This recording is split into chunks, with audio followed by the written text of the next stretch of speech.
Well, thank you for taking the time. Is it good afternoon where you are, Pacific, Long Beach, It, California? I'm actually in Whittier, California. That's where I live. I'm from Long Beach, but after living in Tennessee for about 5 years, we needed to move back just after the pandemic. And I found a great little property in Whittier, California that really worked for me. So now we're here. Wow. Well, not the Darren interview. This is the Jay interview, but I'm dialing in from Long Beach, New York. Did you ever get to experience Long Beach, New York? No, no, I haven't actually. That's no, I've never been there. Which part of New York is that? It's about 10 miles from JFK. Sometimes when you play Jones Beach, they put you up at a Oh, okay. hotel in this town, Yeah. and randomly people from Taking Back Sunday live here and Joan Jett. But again, this is not the Darren interview. This is the Jay interview. And we have this great new Catalina release.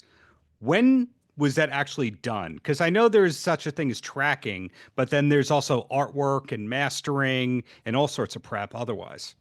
Well, all of those things, the artwork and the mastering and all of that stuff, of course, that follows the performance.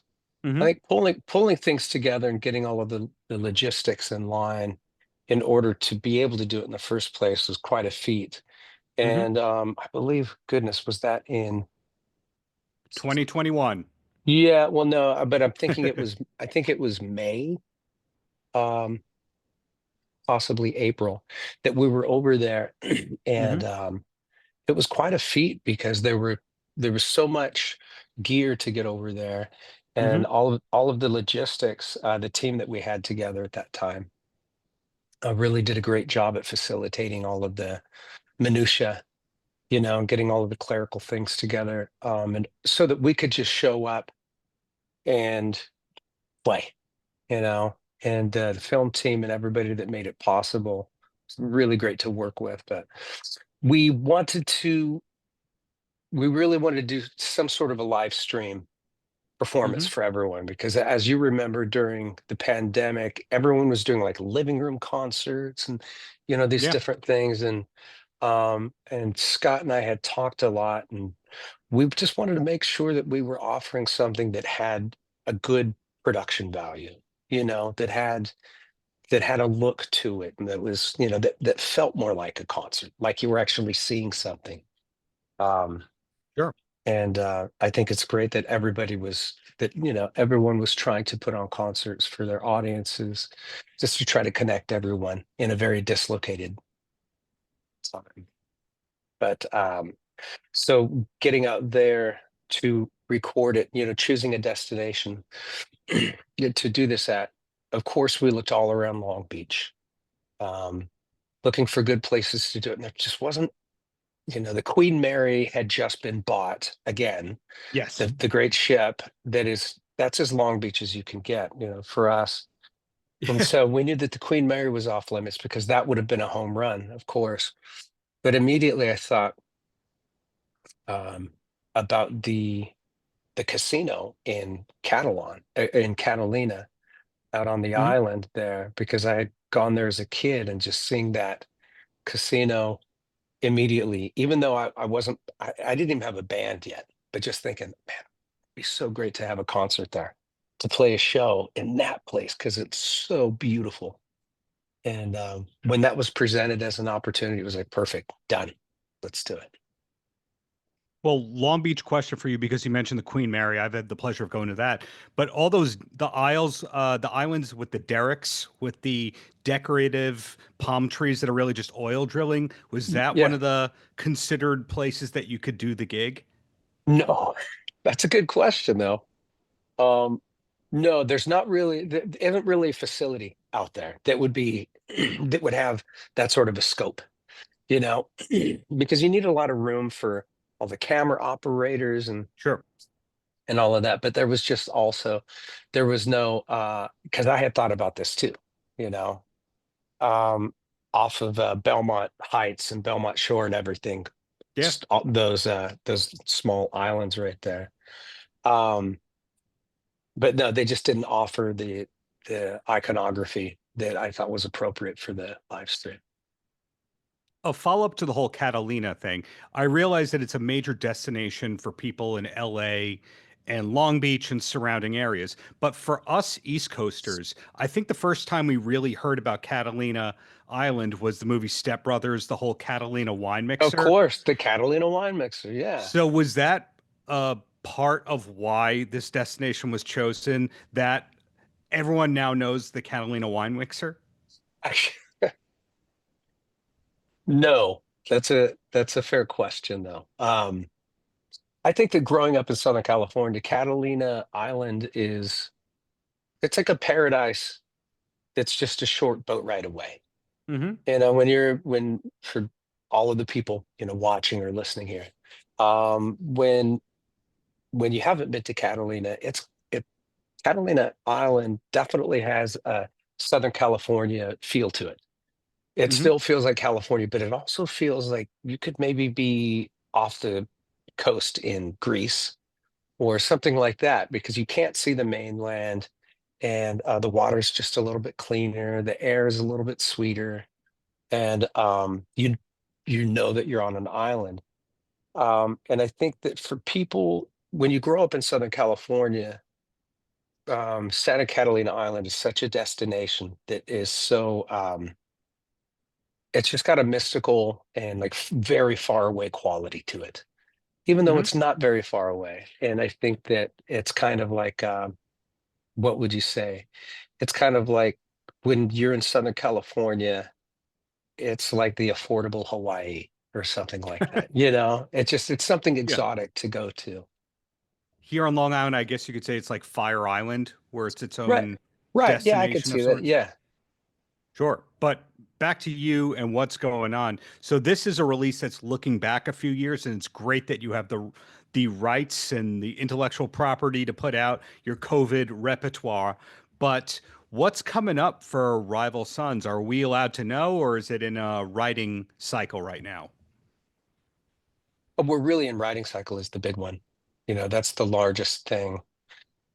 We put out two records last year, and Hmm. I think that those were we took so many chances artistically and thematically that I think that now Scott and I are beginning to write for whatever this next record is going to take shape to be. Hmm. Um, in between those two records, we put a lot of miles under our belt in terms of touring and audiences and everything like that. And I think the main priority is the next record. But then we also have a few things, there's possibly a documentary sometime next year. Um, and then I don't know, we're talking about a lot of different things, but of course, there are only so many there are so many things that will change in an artist's career. Hmm. But for us, it's primarily going to stay make records and tour. So it's like those are pretty much like the baselines of what it means to be a band. You create music, you go into the studio and you record it, and then you get out on the road and you get all of this music that you've created gets to take on its larger life. Well, you left you know out a key thing to rudely interrupt you, which is you became your own label a couple of years ago with Sacred Tongue. So now you not only make the album, but you also have to market the album too.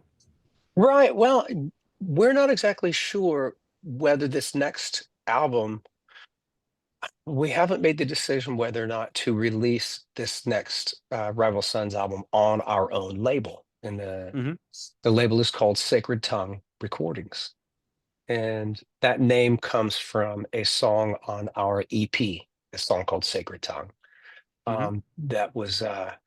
That we recorded just before the Pressure and Time album. But anyways, we haven't made the decision to go that route and release the record entirely on our own. I think that um, once we get further into the creative process, we'll start weighing out our options and what's going to be healthiest for the record itself. I know that having ownership of so many of our older records in our back catalog, um, we developed Sacred Tongue recordings as a means to control and distribute our entire back catalog as you know, the catalog began to revert back to us in terms of ownership, because we had Hmm. licensed those early records out to our first label, which was Earache Records Hmm. out of the UK. But we developed Sacred Tongue recordings as a means of irrigating and distributing these old records out, you know, from our own hands out to the audience. Well, an annoying question related to that is when you find out that bands own their masters, then most likely they have a warehouse. Does Rival Sons well, first of all, is it do Rival Sons or does Rival Sons? Do you pluralize or do you do singular for the band? Do Rival Okay. Sons. Okay. Yeah, 'cause that's Grammatically, the UK does it differently than we do, and I get yeah. Anglophile vibes from you. But do Rival Sons have a warehouse compound kind of thing? Because it seems like a law that once you own your masters and you've done like 10 tours, you have to have that space that goes, this is the merch operation, this is where our gear is, and this is where the masters are. And then this is where our studio is. Yeah, you don't typically disclose where your masters are for the most part. Sure. But I don't think there's a hard fast rule about that. You know, when it comes to commerce, I think what you may be referring to is like as a business, you know, touring bands are a business, as Sure. well as you know, a creative venture, as well as a lifelong um, a lifelong hobby, and you know, creative and emotional sweet spot, like all of these things that it means to be an artist. But when you decide to become a touring operation, you have a lot of clerical work, and Yes. you have things like merchandise, you have things like a standing inventory of physical records, or you know, t-shirts, and like all of these things. And not only that, you have this huge collection of gear. You have all of your road cases, you have all of your, like, all, it's a lot of stuff. Yes. But Yeah. for us, I think that every band does it a little bit different. You know, we store gear at different places in Europe for when we need it in Europe. Oh, We'll also store merchandise in Europe and have a retail or order outlet, which we have in Europe, and then we also have that retail, or the order outlet here in the United States. We also have a gear storage here in the United States. So it's not just everything under one roof. Um, because out here in Southern California, and specifically in LA County, like, which is where Long Beach is, man, real estate and commercial real estate is crazy expensive. And yeah. so we also partition things out and make things. I'm sure I don't know if anyone's really interested in the nuts and bolts, you know, Well, of all I of I this stuff, but am to rudely yeah, interrupt you again. Where my mind was going is whenever Kiss does interviews these days, they always take him to the warehouse. And Paul Stanley goes, "That was my guitar on the first tour, the second tour, the third tour." And on one hand, you think that is the coolest thing, they have everything. And the other hand, you kind of realize that their families and spouses probably went, "I don't want all this stuff at home." And the band doesn't want to throw them out. So they have to realize that there has to be a destination for all this. And seeing all the major tours that Rival Sons has been part of, I just figured that you guys would not want to throw out all this stuff and you'd need a place for it. yeah, we definitely, there's a place, and there are definitely boxes. There are vaults for sure. And I think that each guy in the band has, you know, we all put things away in our own respective manner. And you know, when it comes, I think it's funny what you just touched on is, like, for me in my house, I don't think you'd ever know that I was even in a band if you walked into my home, I because you mean, know, you're sitting in front of a piano. yeah, well, I'm sitting, yeah, this, but to be fair, this piano is out on my carport with my automobiles, where I like to sit and play. And but inside the house, of course, I have musical instruments. I mean, for Christ's Sure. sake, I'm a musician. but like in terms of like the band memorabilia or like live photographs or posters and stuff like that, I don't really have that stuff in the house.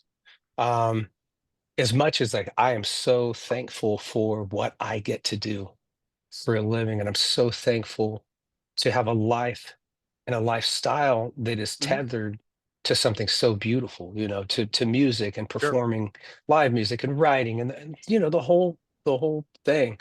But when it comes to the household, I think like when you get off tour, your kids just need a dad, and your your wife just needs a husband.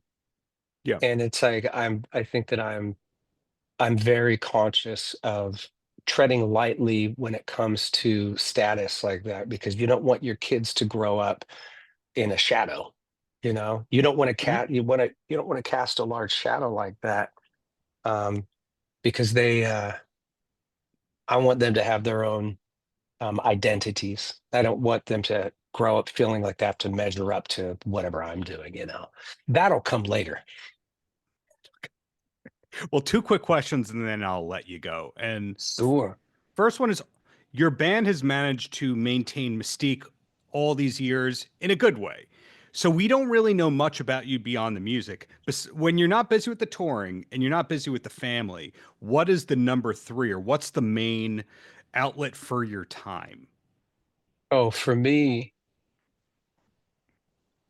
it's tough to separate music from anything. Constantly playing and constantly writing. But for me, I think um, hiking, you know, Hmm, hiking, being outside as much as possible. I'm one of those. I'm outside right now. You know, sure. I think that from growing up in the woods and just being outside a lot, I think that I just feel better when I'm outside. So whether I'm outside, working on the property or felling a tree or just, I don't know, just figuring out some way to work up a sweat. Or if I'm out running, I like to go running every morning on long runs. I think that being outside is a pretty huge element to who I am. Including Um, playing all the outdoor sheds and festivals. That's part of it too. I love playing outdoor sheds. I love playing outdoor sheds and outdoor festivals. I don't think that I like those shows any more than I like, like a large theater or an indoor arena show. Hmm. They're it's all kind of the same, but I think that aside from family and music, I think spending time with family and spending time with friends. Of course, family goes in there too. Sure. Family's linked to everything that you do, but remembering to take time for friends and check in with people and maybe get some FaceTime with people and get some one-on-one or, Hmm. you know, I think that after traveling so much, coming back home and, I like to throw parties and get a bunch of old friends together and do all of this stuff. I think that that's a big one too. And that's a secret um, to maintaining long-term relationships is just letting your friends know and checking in on them, letting them know and reminding them that you give a fuck, I think is Yes. a big one because those things can fall by the wayside really easily. But I think that's a big one for me. And the last question, which is half compliment, half question, is when I go through the Rival Sons credits and resume, of course, there was all the singles that went to number one on this radio chart and that one, and the Grammy stuff, and touring with AC/DC and Guns N' Roses. In other words, getting to be a headliner, but then also being a support act for the biggest artists of all time. There's only one name that I don't ever see associated with Rival Sons, and that is Van Halen. Was there ever a crossing paths thing with any member of Van Halen? Yeah, I mean, I've hung out with Michael Anthony many, many times Oh, because I'm friends with Sammy, and whenever I run into Sammy, it seems like Michael's somewhere around, right. and but beyond that, like I've never run into Alex. I've run into uh, Diamond Dave, but when he was around, I had never met Eddie. Um, But no, we had, by the time when we really got things going, when the band really got busy, Hmm. um, Van Halen's live, uh, Van Halen's live presence was shifty and it was on the wane, you know, and so they weren't beating the street in the way that a lot of the other uh historical bands were. Aerosmith, but of course they're not touring now because of Steven's injury, but they were touring. The Stones continue to tour, like, everybody else is playing continuously, whereas the uh the Van Halen guys were just, their track record was a lot spottier. They just weren't playing as much stuff. But it would have been fantastic. I love Van Halen, but just never happened. They never stopped doing the corporate gigs. I just don't think people realize that. But anyway, Jay, thank you for the many years of great art. Looking forward to that next record. Congrats on this release of a great concert that was for a great concept and a great cause in general. And really looking forward to what's to come, whether you are the singer, the label maestro, whatever it is. Keep it up. Thank you so much, and to take care of yourself. Paltrow.